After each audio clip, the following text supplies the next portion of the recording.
నా తెలుగు ప్రజలందరికీ నమస్కారం. ఈరోజు టాపిక్ ఏంటంటే మైవి3 యాడ్స్ ఎండి సార్కి నిన్న హీరింగ్ అనేది ఒకటి జరిగింది రిలాక్సినేషన్ గురించి. ఇంతకీ రిలాక్సినేషన్ వచ్చిందా రాలేదా అనే దాని గురించి తెలుసుకుందాం. తెలుసుకునే ముందు ఇంకా మన యొక్క ఛానల్ని ఏమైనా కొత్తగా చూస్తూ ఉండి సబ్స్క్రైబ్ చేసుకోకపోతే సబ్స్క్రైబ్ చేసుకోండి. అలాగే వీడియోని ఆఖరి వరకు చూడండి. చూసిన తర్వాత లైక్ అనేది చేయండి. ఇక టాపిక్ లోకి వెళ్దాం.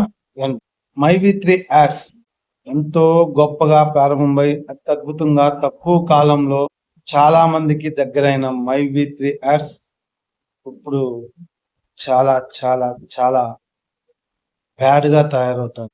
అందుకేనేమో పెద్దోళ్ళు అంటారు పెరుగుట విరుగుట కొరకేను. కానీ ఒకటైతే చెప్పాలి, మంచి కోరుకుందాం, మంచి జరగాలని కోరుకుందాం.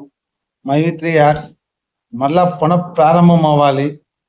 ప్రారంభమై దాన్ని నమ్ముకొని ఎంతో మంది కష్టాలు పడి అప్పులు చేసి కట్టిన ఉండారు, తాలిబొట్టు తాకట్టు పెట్టి కట్టిన ఉండారు. భార్యకి తెలియకుండా మొగుడు, మొగుడికి తెలియకుండా భార్య వాళ్ళ యొక్క కష్టాల నుంచి బయటపడడానికి ఒక సహాయంగా ఉంటుంది, తోడుగా ఉంటుంది అనేసి చాలా మంది అమౌంట్ అనేది కట్టడం జరిగింది. కొత్తలో జాయిన్ అయి కట్టి అమౌంట్ ఆదాయము అంతకంతో 10 రెట్లు ఆదాయం పొందిన వాళ్ళు ఉన్నారు. కొత్తగా కట్టి ₹1 రాకుండా కష్టాలు పడుతూ ఎంతో బాధలు పడుతూ ఉన్నారు. దాన్ని నమ్ముకొని కొత్తగా కట్టిన వాళ్ళు కావచ్చు, అంతకుముందు ఫస్ట్లో జాయిన్ అవ్వచ్చు, దాన్ని నమ్ముకొని కొన్ని కార్యక్రమాలు చేస్తుండొచ్చు. అది జరగకుండా పోవడం వల్ల ఇప్పుడు వాళ్ళు కూడా కష్టాలు పడుతూ ఉండొచ్చు అనేసి అందరూ తెలుసుకోవాలి. ఆదాయం పొందుండొచ్చు, బట్ దానివల్ల నమ్ముకొని కూడా కొన్ని కార్యక్రమాలు స్టార్ట్ చేసి కష్టాలు పాలయ్యి కూడా ఉండొచ్చు అనేసి నేను అనుకుంటున్నాను. అందరూ అనుకోండి. ఇక ఎందుకు ఇలా వాయిదాలు వేసుకుంటా ఉన్నారు, ఎందుకు ఇన్ఫర్మేషన్ అనేది ఇవ్వడం లేదు అనేది అర్థం కావట్లేదు. తమిళనాడు నుంచి కూడా ఎటువంటి న్యూస్ కూడా గత 15-20 రోజులుగా ఏమి కానీ రావటం లేదు. చాలా చాలా డిలే చేస్తున్నారు, ఏ న్యూస్ రావట్లేదు. ఎందుకు అనేది అర్థం కావట్లేదు. ఎండి సార్ దయచేసి మీ అందరికీ నేను డైరెక్టర్స్ కావచ్చు, ఎండి సార్ కావచ్చు, ఒకసారి మాట్లాడండి.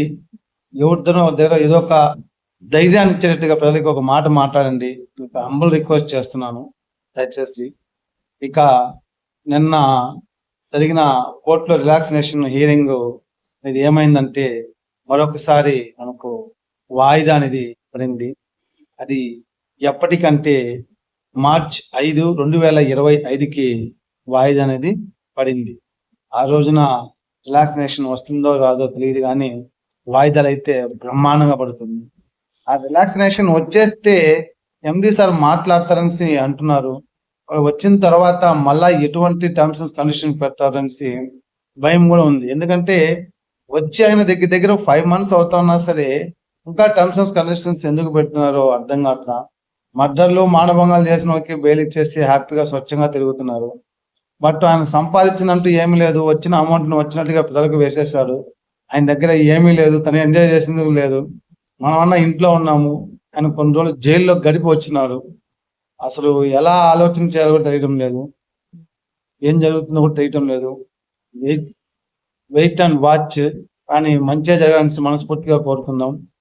ఈ యొక్క వీడియోని ఇంకా ఎవరికైనా తెలియని వాళ్ళకి తెలియపరిచేలాగా షేర్ చేయండి. మరొకసారి 5వ తేదీ హీరింగ్ అనేది ఉంది రిలాక్సినేషన్ గురించి.